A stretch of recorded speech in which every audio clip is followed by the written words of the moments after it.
What do you make of that common phrase, just say no? If it were so easy, I think that we would have no problem of obesity, we would have no problem with drugs. I think that we have to be honest. We've all been in a situation where we were tempted by something, and we didn't want to do it, and we didn't have the self-control to stop it. For example, I love chocolates, everybody knows that, and I love also coffee. But I'm a very wired person, so I shouldn't drink more coffee. But sometimes I cannot resist it, and that is because not always I have the same level of self-control. So saying to someone, just say no, is magical thinking.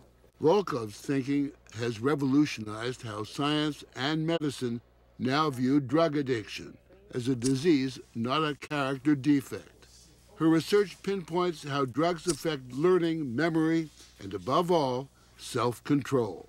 We know that drug addiction is a chronic disease. It changes, drugs change the brain, physically change it, and those changes are very long-lasting and persist for a long period of time after the person stops taking the drug. You ready to go in? I'm ready. Here we go. She's been a pioneer in using MRIs, brain scans, to figure out the chemistry of addiction. Remain still and just relax with your eyes closed, okay? This subject is a recovering heroin addict, one of hundreds of drug abusers Volkow and her staff have examined over the years, zeroing in on a critical substance, dopamine. Dopamine so happens to be one of the main chemicals regulating pleasure centers in the brain. And as such, it's therefore the mechanism by which nature motivates our behavior. At the most basic level, dopamine has saved us from extinction by making the key elements for survival of the species, food and sex, pleasurable.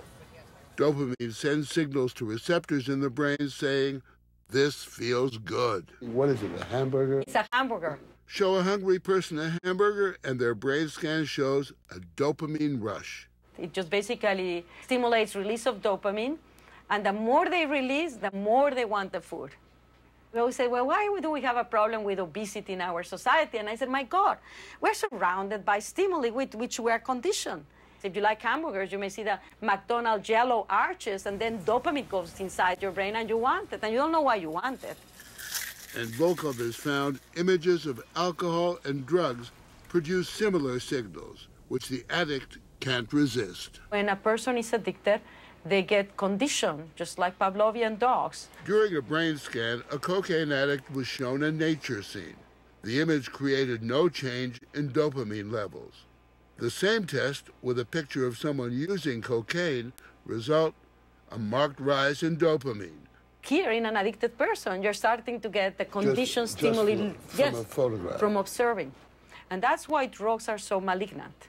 You see a stimuli, dopamine goes up in your brain, and that in turn drives the behavior of the person to try to get the drug. And that's an unconscious thing. It's not even conscious. Her budget reflects the urgency of the work. $1 billion a year for a wide array of research projects. She was the first to demonstrate how cocaine can damage the brain by triggering small strokes. And she's identified a common trait most addicts share, involving receptors, the molecules that receive dopamine signals.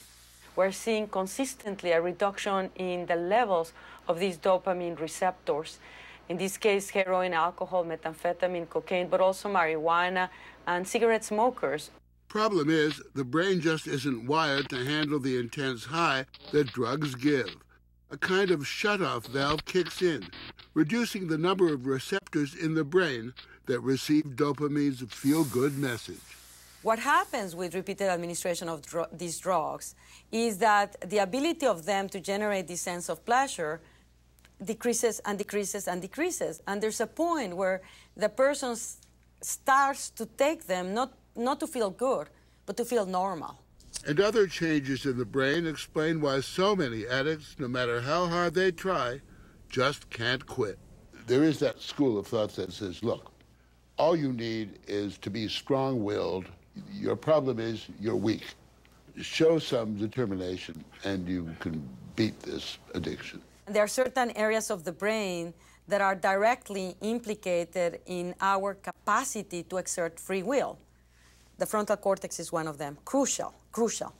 So if drugs damage the areas of the brain that we need in order to exert free will, then it's like driving a car without brakes. You don't want to hit someone, but if you don't have brakes, how do you stop the car? And looking forward down the road, she sees a day when science might banish the curse of addiction. A cure would be fantastic, and that means you get a medication like an antibiotic, I cure you. Volkow's labs and others around the country are working to develop vaccines to block drugs from entering the brain.